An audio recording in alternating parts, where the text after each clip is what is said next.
నమో తస్స భగవతో అర్హతో సమ్మా సంబుద్ధస్స. ఈరోజు నిజ జ్యేష్ఠ పౌర్ణమి. మనము గత 2 పౌర్ణమిలకు ధమ్మపద పారాయణము చేయలేదు. మరి ఈరోజు మనము ధమ్మపద పారాయణమే చేద్దాం. అందరి దగ్గర పుస్తకాలు ఉన్నాయి కదా.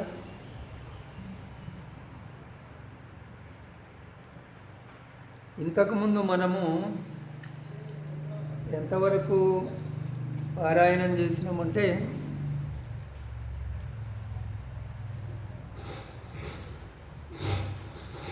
అరహంత వర్గంలో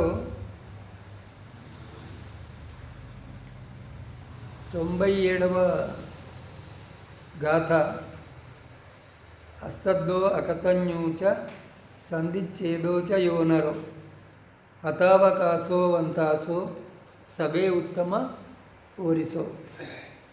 అక్కడి వరకు చెప్పుకున్నాము. అంటే ఈ వర్గంలో చివరి 2 గాథలు మాత్రమే చెప్పుకోవలసి ఉన్నది. ఆ విధంగా మీరు తీసుకున్నారా? పేజీలు దొరికినాయి అందరికీ? మనము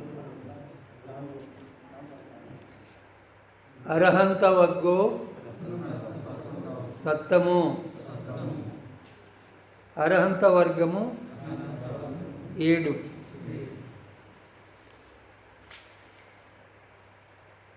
స్థానము జేతవనం. వ్యక్తి ఖదియవనియ రేవత తేరుడు. ఖదిరవనియ రేవత తేరుడు.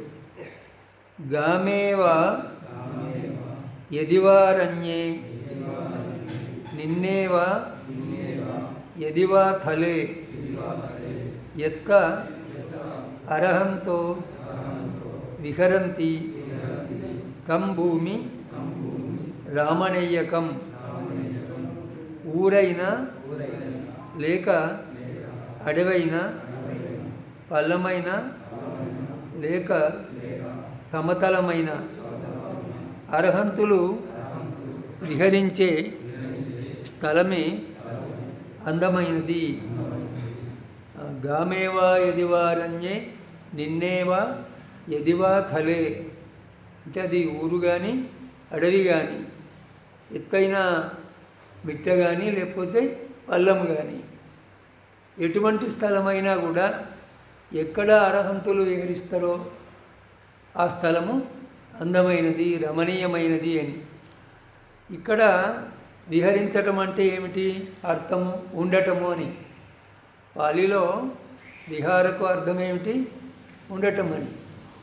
బుద్ధ విహార అంటే బుద్ధుడు ఉండే స్థలము అని అర్థం. భిక్షు విహారం అంటే భిక్షువులు ఉండేటువంటి స్థలము అని. ఎక్కడైతే అర్హంతులు ఉంటారో, అర్హంతులు అంటే ఎవరు? అర్హంతులు అంటే జీవన్ముక్తులు. జీవించి ఉండగానే ఈ రాగద్వేష మోహాది బంధనాల నుంచి సంపూర్ణంగా విడుదలను, విముక్తిని పొందినవారు. వారికి బంధము లేదు. వారు ఈ లోకంలో ఎక్కడున్నా కూడా ఆ స్థలము అందమైనటువంటిది. అది ఊరు కావచ్చు, లేదా అడవి కావచ్చు, లేకపోతే ఎత్తైన కొండ కావచ్చు, లోతైన లోయ కూడా కావచ్చు. వారు ఎక్కడ ఉంటే అక్కడనే అందం. వారున్న చోటే అందమైనటువంటిది అని. స్థానము జేతవనం. వ్యక్తి అరణ్యక భిక్షు. రమణీయాని అరణ్యాని యత్థ న రమతి జనో వీతరాగ రమిస్సంతి న తే కామగవేసినో. రమణీయాని అరణ్యాని ఎత్తన రమతీ జనో.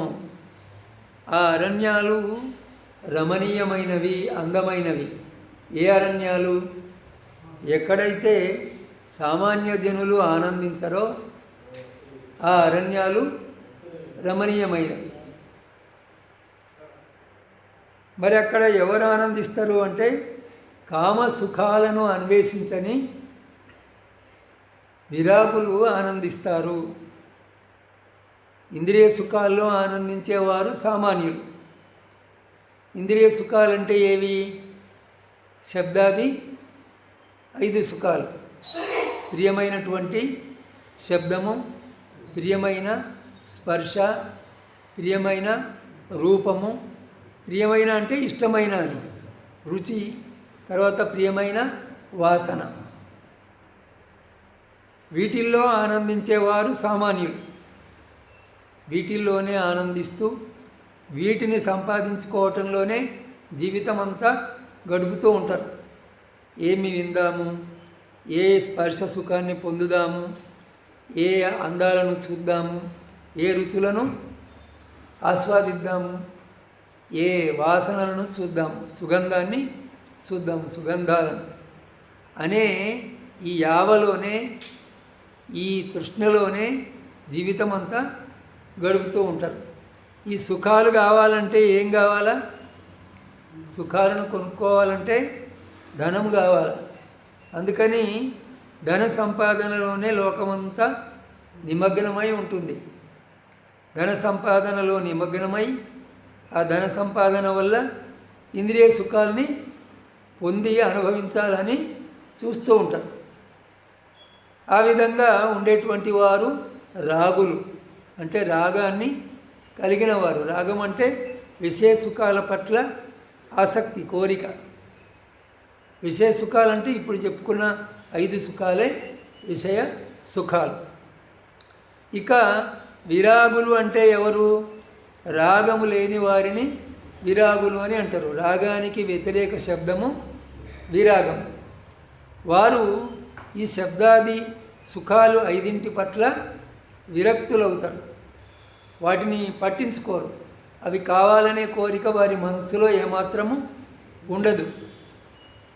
మనం ఇంతకుముందు చెప్పుకున్నాం కదా, ఒక పల్లికాయ పచ్చిగా ఉన్నప్పుడు అది పై బెరడుకు అంటుకొని ఉంటుంది, పై పొట్టుకు అంటుకొని ఉంటుంది. దాన్ని బాగా ఎండబోసిన తర్వాత ఏమవుతుంది? అది పై పొట్టు నుంచి విడిపడుతుంది. విడిపడి మనం ఇట్లా కదిలిస్తే గలగల చప్పుడు చేస్తూ ఉంటుంది. ఇంకా అది మళ్ళీ అంటుకోదు. అటువంటి లోపలి గింజ మళ్ళీ పై పొట్టుతో అంటుకోదు. ఆ విధంగా విషయ సుఖాల పట్ల వారు విరక్తులై ఉంటారు. అంటే వాటిని అంటుకొని ఉండరు, వాటికి విడిగా ఉంటారు, విడిపడతారు వాటి నుంచి. అవి కావాలనే తృష్ణ, కోరిక, రాగము, ఆసక్తి వారి మనసులో ఉండదు. అర్థమవుతున్నది కదా? అటువంటి వారిని ఏమంటారు? విరాగులు అని అంటారు. మనస్సులో రాగము లేనివారు, ఇంద్రియ విషయాల పట్ల రాగం లేనివారు. అటువంటి వారు దట్టమైన అడవుల్లో కూడా ఆనందంగా ఉంటారు. సామాన్యులు అడవికి వెళ్తే ఏవో 1-2 గంటలు ఆనందంగా ఉంటారు. తర్వాత ఇంటికి పోదామని ఆలోచనలు వస్తాయి వాళ్ళకు. ఏమున్నది అడవిలో వాళ్ళకి ఏమీ తోచదు. అడవిలో వారికి ఏమీ తోచదు. అందువల్ల ఇంకా తొందరగా ఇంటికి వెళ్దాం, ఊర్లోకి వెళ్దామని అంటూ ఉంటారు. ఎందుకంటే ఊర్లో వస్తే జనంలో ఉంటారు కదా, ఈ ఇంద్రియ విషయాలన్నీ కనిపిస్తూ ఉంటాయి, వినిపిస్తూ ఉంటాయి కదా. వాటి మధ్యలోకి వస్తే వారికి సంతోషం. కానీ విరాగులు ఊరిలోకి వస్తే అడవిలో పడ్డట్టు అనుకుంటారు వాళ్ళు. విరాగులు ఊరిలోకి వెళ్తే వారికి అడవిలో ఉన్నట్టుగా ఉంటుంది.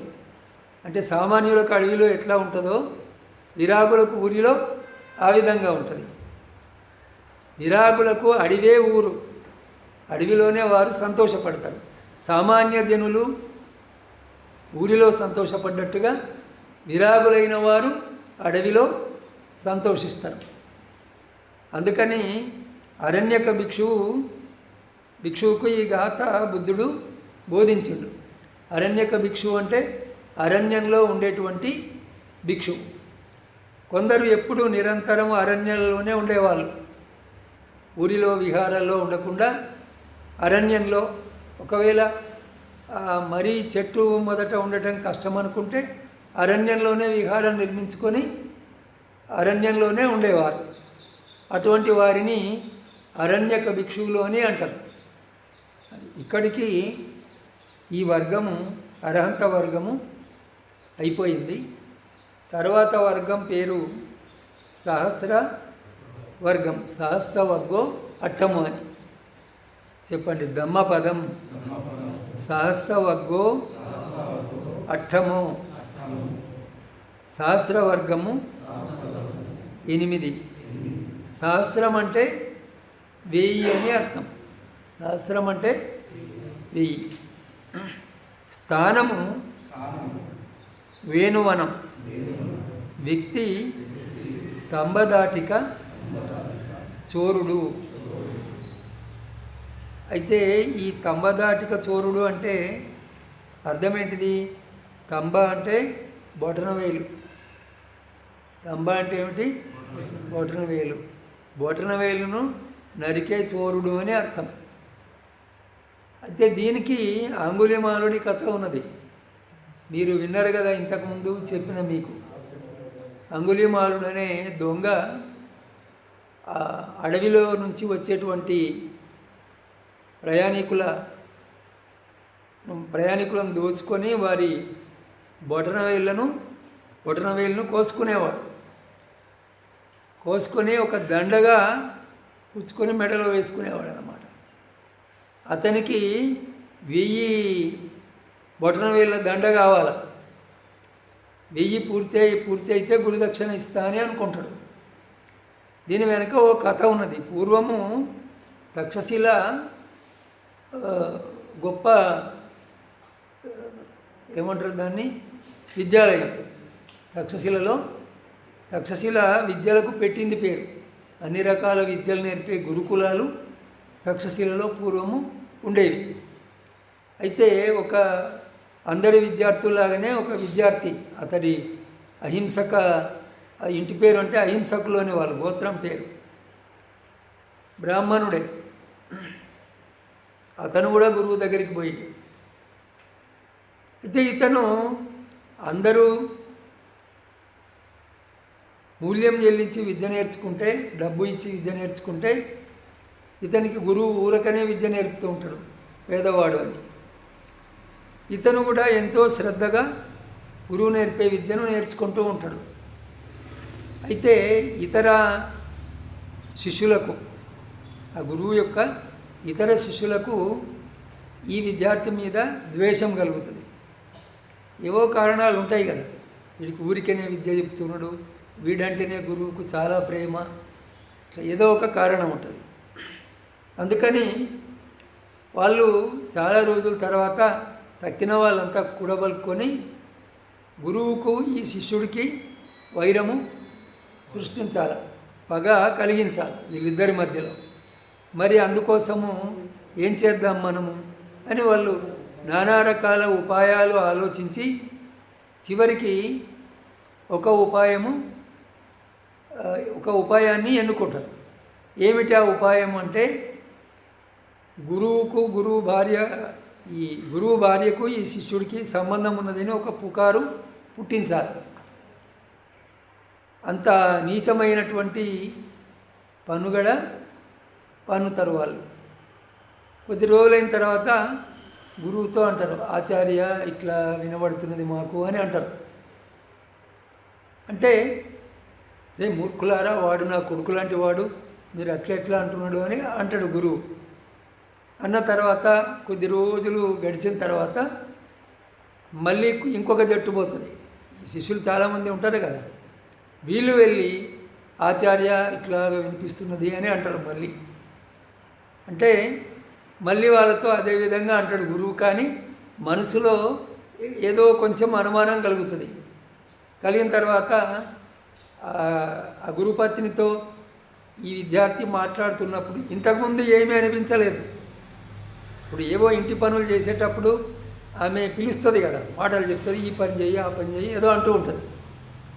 ఇంతకుముందు అంటే గురువు మనసులో అనుమానం కలిగినప్పుడు ఏమీ అనిపించలేదు.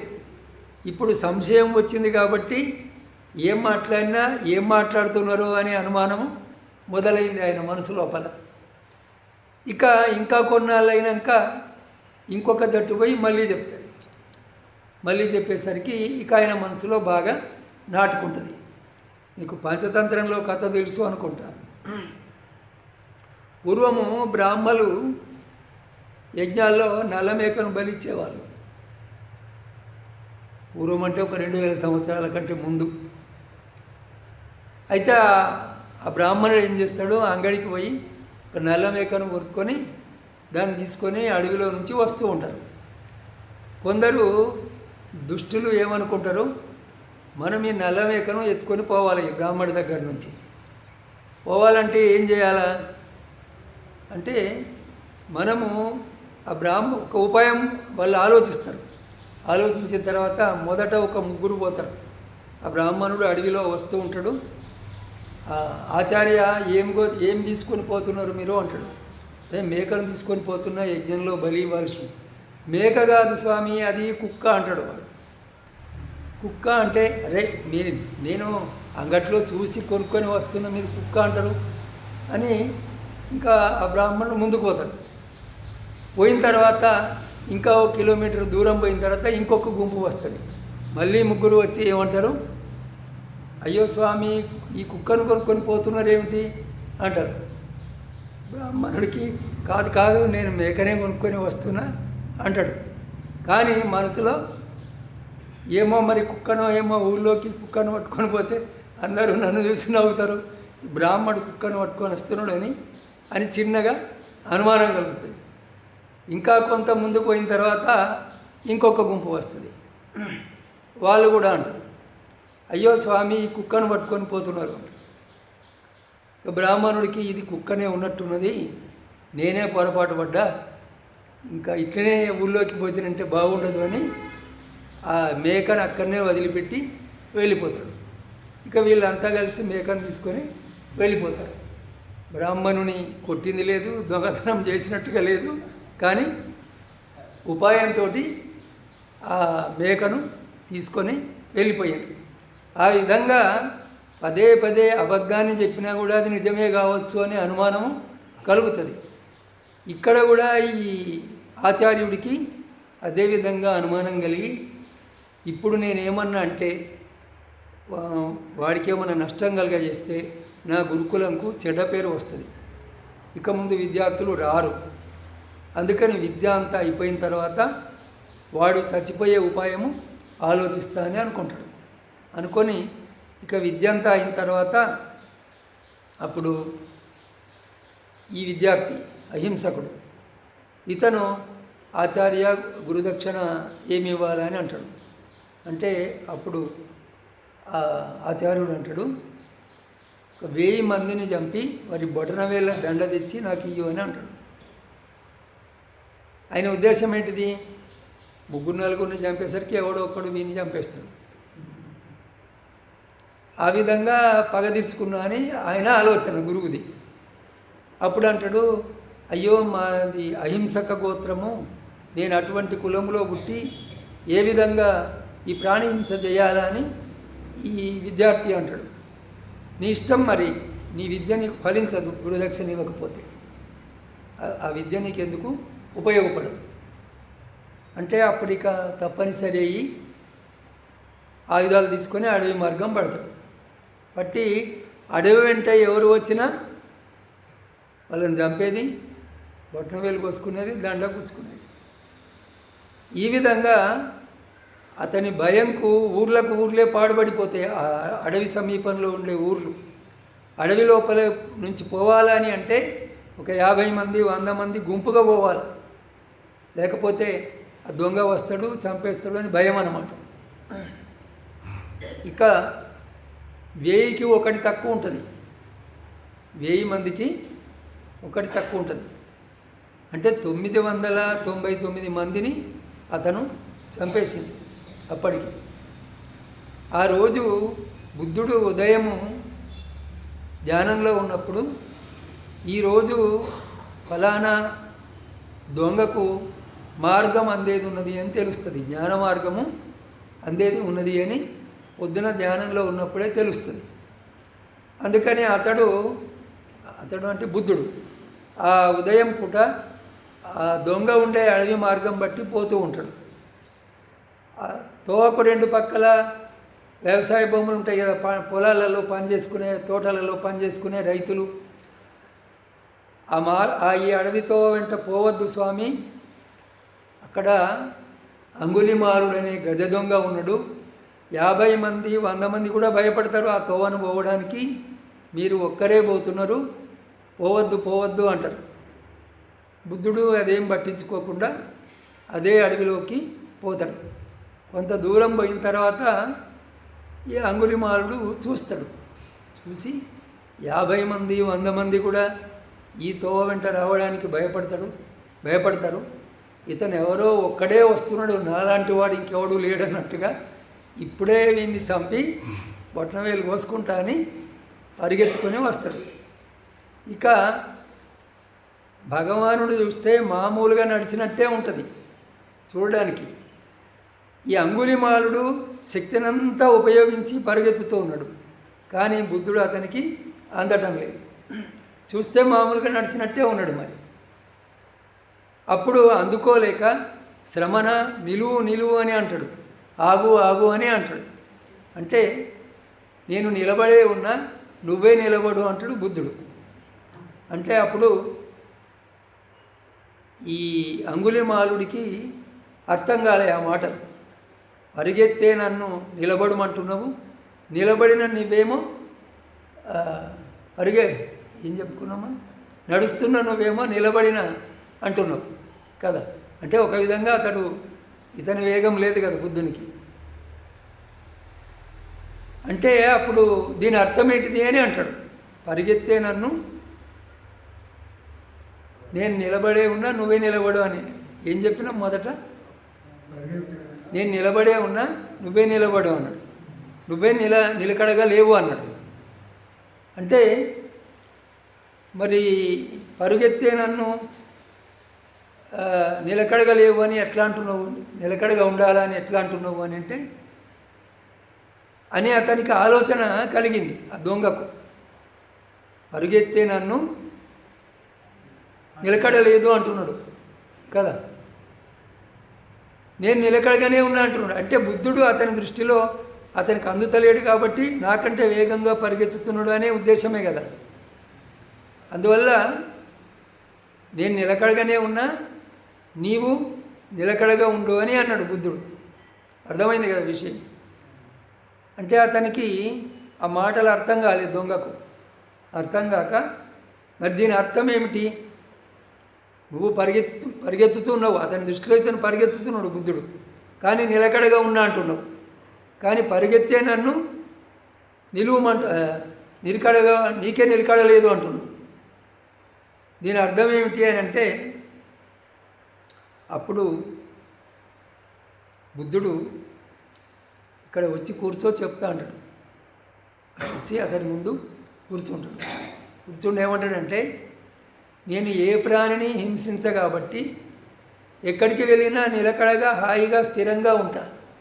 నువ్వు అన్ని ప్రాణులకు బాధ కలిగిస్తున్నావు, ఏ మనిషి కనబడ్డా చంపుతున్నావు కాబట్టి నీకు ఎక్కడా నిలకడలేదు. ఎక్కడ పోయినా నిన్ను 10 మంది ఉన్న చోట నిన్ను చంపేస్తారు, అంతే కదా. ఇతనంటే అందరికీ పగనే కదా. అందువల్ల నీకు ఎక్కడ కూడా నిలకడలేదు. ఎక్కడ పోయినా నీకు ప్రాణభయం ఉంటుంది, ఎవడు చంపుతాడో నన్ను అని. ఎందుకంటే నువ్వు అదే పని చేస్తున్నావు కదా, నువ్వు చంపే పనే చేస్తున్నావు కాబట్టి నిన్ను చంపడానికే ఇతరులు కూడా చూస్తూ ఉంటారు అని అనేసరికి అప్పుడు అతనికి ఈయన మహాత్ముడు ఉన్నాడు అని అప్పుడు శరణ పొందుతాడు బుద్ధుని. శరణ పొందితే అతనికి ఈ త్రిశరణ పంచశీల ఇచ్చి జేతవనానికి తీసుకొని వస్తాడు. జేతవనము అంటే తెలుసు కదా మీకు, కోసల దేశపు రాజధాని శ్రావస్తి నగరము. అందులో అనాథపిండకుడు అనబడే సుదత్తుడు అనే వ్యాపారి నిర్మించి సంఘానికి దానం చేసిన విహారము జేతవనం.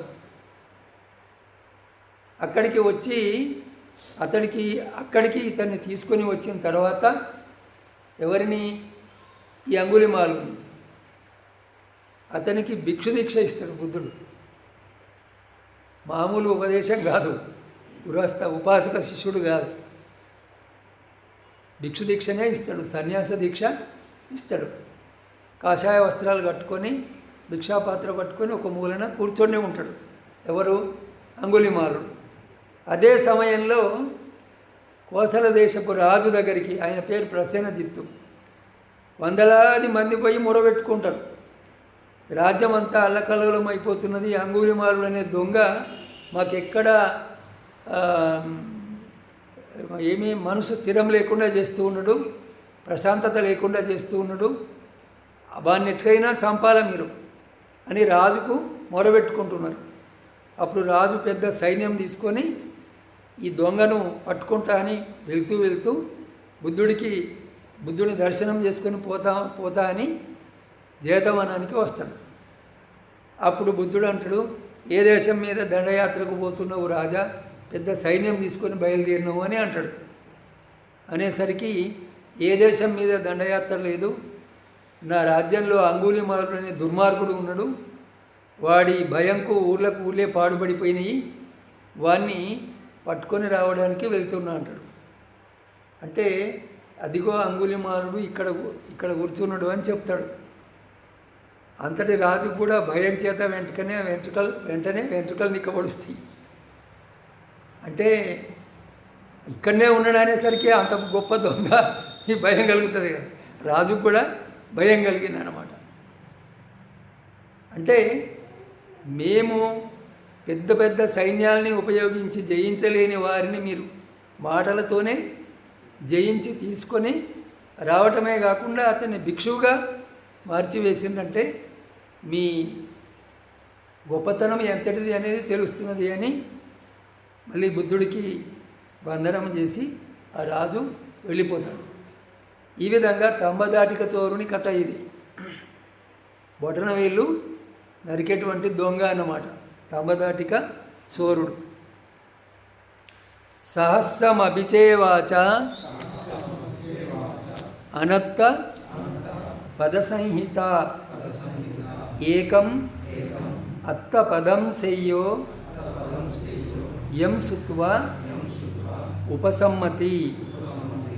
నిరుపయోగమైన మాటలు గల 1000 వాక్యాల కన్నా శాంతిని కలిగించే ఒక్క మాటను వినటము మంచిది.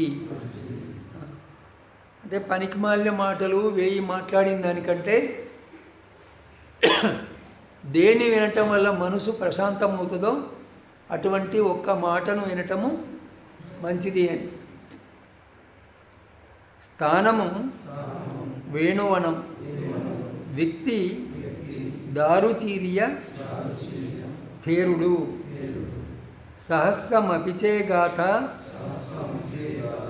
అనత్త పదసంహిత ఏకం గాథాపదం శయ్యో యం సుత్వా ఉపసమ్మతి. సహస్రమపిచేగాథ అనత్త పద సంహిత. ఈ గాథను ఎక్కడ బోధించిండు బుద్ధుడు? వేణువనంలో బోధించిండు. వేణు అంటే ఏమిటి?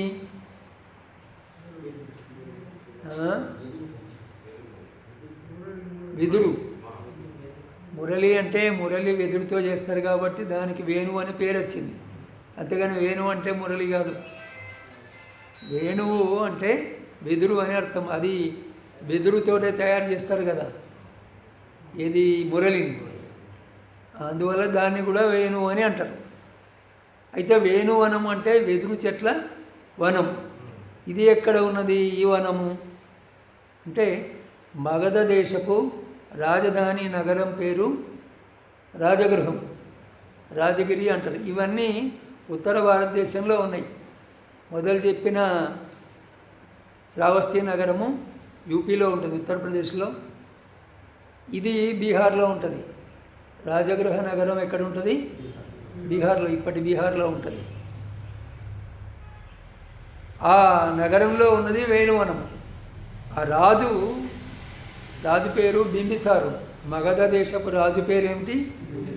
ఈ బింబిసారుడు సంఘానికి, భిక్షు సంఘానికి వేణువనాన్ని దానం చేస్తాడు. ఈ వెదురు వనాన్ని దానం చేస్తాడు. అంటే ఈ భిక్షు సంఘము మొట్టమొదట దానంగా స్వీకరించినటువంటి వనము వేణువనం. అది వరకు వాళ్ళకు విహారాలు లేవు. ఈ బుద్ధుడికి మొట్టమొదట ఈ వనాన్ని దానం చేసింది ఎవరు? బింబిసారుడు రాజు, మగధ దేశపు రాజు బింబిసారుడు. ఆయన ఆ వనాన్ని భిక్షు సంఘానికి దానము చేశాడు. అక్కడ దారుచీరియ థేరుడు. దారు అంటే ఏమిటి? దారు అంటే కర్ర. దారు అంటే కర్ర. దారుచీరియ అంటే కర్రలను చీల్చేవాడు అని అర్థం. థేరుడు అంటే వృద్ధ భిక్షువు. పూర్వంలో ఆయన భిక్షువు కాకముందు వడ్ల పని చేసి ఉంటాడు అతను. ఇప్పుడు భిక్షువు అయిండు కానీ పూర్వం పేరుతోనే పిలుస్తూ ఉన్నారు. దారుచీరియ థేరుడు. థేరుడు అంటే వృద్ధ భిక్షువు, సీనియర్ భిక్షువు అన్నమాట. అంటే అతను భిక్షు దీక్ష తీసుకొని ఒక 10 సంవత్సరాలు గడిస్తే అప్పుడు అతన్ని థేరుడు అని అంటారు. అతనికి చెప్పిండు ఏమని? నిరుపయోగమైన మాటలతో కూడిన 1000 గాథల కన్నా. వాడు అంటే ఎవరైనా ఒకడు పనికి మాలిన 1000 గాథలు పలుకుతాడు. ఏమి లాభం? గాథ అంటే ఒక శ్లోకం. ఇందులో ఇప్పుడు మనం చెప్పుకున్నది 2 గాథలు చెప్పుకున్నాం మనం ఈ వర్గంలో. ఈ ఒక శ్లోకాన్ని గాథ అని అంటారు పాలీలో. మరి అటువంటి పనికి మాలిన 1000 గాథలు చెప్పడం కంటే కూడా శాంతిని కలిగించే ఒక్క గాథను వినటము మంచిది. శాంతిని కలిగించే అంటే మనము ఆ గాథను వింటే మనకు ప్రశాంతత కలగాల, మనస్సు నిమ్మలం కావాలి, చలనం కావద్దు. ఇంద్రియ విషయాలన్నీ చలనం చేసేటివి. ఈ శబ్దస్పర్శ రూప రసగంధాలన్నీ కూడా మనస్సును చలనం చేసేటివి, నిశ్చలం చేసేటివి కాదు. అవి లోపల ఉన్నాయా బయట ఉన్నాయా? ఈ శబ్దస్పర్శ రూపరసగంధాలు బయట ఉన్నాయి. బయట నుంచే వినాలి శబ్దాన్ని, లోపల ఎక్కడ వింటావు? బయట నుంచే రూపాన్ని చూడాలా కదా. ఈ విధంగా శబ్దాది విషయాలన్నీ బయట ఉన్నాయి. అవి విన్న వెంటనే మనసు కూడా బయటకు పోతుంది. వాటిని విన్న వెంటనే అంటే చెవి విషయంలో చెప్పిన నేను తక్కిన అన్నీ కూడా అర్థం చేసుకోవాలి. వాటితో కాంటాక్ట్ సంబంధం ఏర్పడినప్పుడు మనస్సు బయటికి పోతుంది. అంతే కదా. వాడు అంటాడు నా మనసులో లేదు అంటాడు. ఏమైందిరా నీకు అంటే బయట దేని మీదనో పట్టుకున్నది కదా. అంటే మనసులో ఉండేది కదా పట్టుకోకముందు. బయటి రూపాన్ని పట్టుకోకముందో, శబ్దాన్ని పట్టుకోకముందో, రుచిని పట్టుకోకముందో మనసులో ఉండేది కదా. అంటే తనలో తాను ఉండేవాడు. ఇప్పుడు బయటి విషయం మీద రాగం కలిగింది, వాడికి కోరిక కలిగింది, తృష్ణ కలిగింది, మనసులో లేకుండా అయిపోయింది. పరవశమాయే మదిలో అంటే ఏమిటి అర్థం? పరవశమైంది, స్వవశంలో లేదు, తన వశంలో లేదు, ఇతర విషయాల వశంలోకి పోయింది అని. ఆ విధంగా మనసు ప్రశాంతంగా ఉన్నప్పుడు తనలో తాను ఉంటుంది, చలనంగా ఉన్నప్పుడు ఇంద్రియ విషయాల చింతనలో ఉంటుంది. ఎంత విషయ చింతన తగ్గితే అంత ప్రశాంతత పెరుగుతుంది మనకు. అర్థమైంది కదా. అందుకని విషయ చింతన తగ్గించాలా, ధ్యానము పెంచుకోవాలి. అటువంటి శాంతిని కలిగించే ఒక్క దమ్మపదమైనా మంచిదే. పనికి మాలిన మాటలతో కూడిన 1000 గాథలు వినటం కంటే శాంతిని కలిగించే ఒక్క దమ్మపదం విన్నా మంచిదే అని.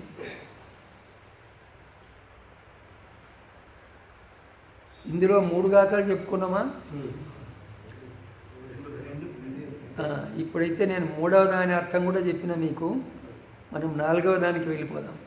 యో సహస్రం సహస్రేన సంగామే మానుషే జినే ఏకంచ జేయమత్తానం సవే సంగామజుత్తము. యో సహస్రం సహస్రేన సంగామే మానుషే జినే అంటే సంగామే అంటే సంగ్రామే. సంగ్రామం అంటే ఏమిటి? యుద్ధం. సంగ్రామే అంటే సంగామే అంటే యుద్ధంలో సహస్రం సహస్రేన అంటే 1000 ఎన్ని? 1,00,000. యుద్ధంలో 1,00,000 మందిని జయించిన దానికంటే కూడా ఏకంచ జయ్యమత్తానం. ఏకంచ అంటే ఒక్కన్నే, అత్తానం అంటే తనను తాను గెలుచుకోవటం గొప్ప అని. తన మీద తాను అదుపు సంపాదించుకోవటం యుద్ధంలో 1,00,000 మందిని చంపిన దానికంటే కూడా, గెలిచిన దానికంటే కూడా గొప్ప అని. అంటే అది ఎంత విలువైందో ఆలోచించండి, ఎంత కఠినమైందో కూడా ఆలోచించండి. యుద్ధంలో చెప్పండి, 1,00,000 మందిని గెలిచిన వాని కన్నా తన్ను తాను గెలిచినవాడు శ్రేష్ఠుడు. యోధులలో వాడే ఉత్తముడు. ఆ యుద్ధంలో 1,00,000 మందిని గెలిచిన వాడి కంటే కూడా తన మనస్సును గెలిచిన వాడే గొప్ప వీరుడు. స్థానము జేతవనం. వ్యక్తి అనత్త ఉచ్చక బ్రాహ్మణుడు. అత్తాహవే జితం సేయ్యో యాచాయం ఇతరాపజ. అత్త దంతస్స ఓసస్స నిత్యం సంయత చారిణో దేవదేవో న గంధభో న మారో సహబ్రహ్మున జితం అపజితం కైరా తథా రూపస్స జంతును. ఇతరులను జయించటం కన్నా తన్ను తాను గెలవటమే మంచిది. తనపై నిగ్రహాన్ని కలిగి ఎప్పుడు సంయమంతో వ్యవహరించే అటువంటి వానిని దేవతలు కానీ, గంధర్వులు కానీ, బ్రహ్మతో సహా మారుడు కానీ గెలవలేరు. అది తను తాను గెలవటం యొక్క గొప్పతనాన్ని ఇక్కడ చెప్తూ ఉన్నాడు. తన మీద తనకు చక్కని నిగ్రహాన్ని కలిగిన వాణ్ణి ఈ విశ్వంలో ఇంకా ఎవడు కూడా ఓడించలేడు అని. లోకంలో ఎవరు కూడా, దేవతలు కానీ, బ్రహ్మ కానీ, మారుడు కానీ ఎవరు కూడా ఓడించలేరు. అందువల్లనే యుద్ధంలో 1,00,000 మందిని గెలిచిన వానికన్నా తన మీద అదుపు సంపాదించిన వాడు గొప్పవాడు. ఆత్మనిగ్రహం అంటే ఏమిటి? తన మీద తనకు నిగ్రహాన్ని, అదుపును పొందటం. అది మరి ఈ పూట ఇక్కడికి చాలు.